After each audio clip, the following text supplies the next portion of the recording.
sambungan Syiah Kuala. Ini pesan 7 alim ulama, suruh belajar hukum agama. Ini pesan 7 cendekiawan, suruh belajar syariat Islam. Sambungan Syiah Kuala. Mari saudara kaum muslimin, belajarlah kitab kuning, peninggalan Malikus Saleh.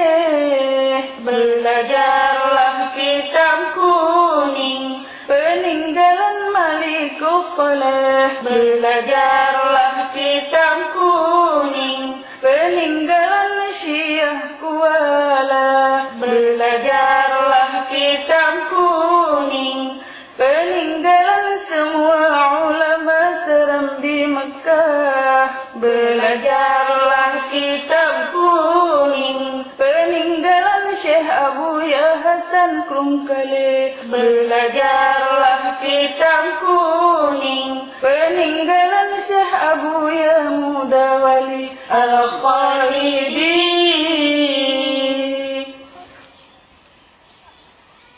Ya Rabbi bil Mustafa balligh maqasidana waghfir lana ma madha ya wasi'al karami. واغفر لنا ما مضى يا واسع الكرم.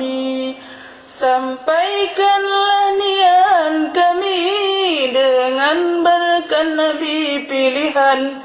Ampunkanlah dosa kami dengan murah-Mu wahai Tuhan. Ya Rabbi bil Mustafa balligh maqasidana waghfir lana ma madha ya wasi'al karami.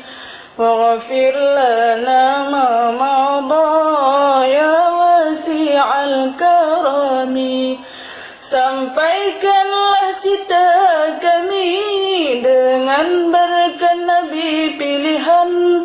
Ampunkanlah dosa kami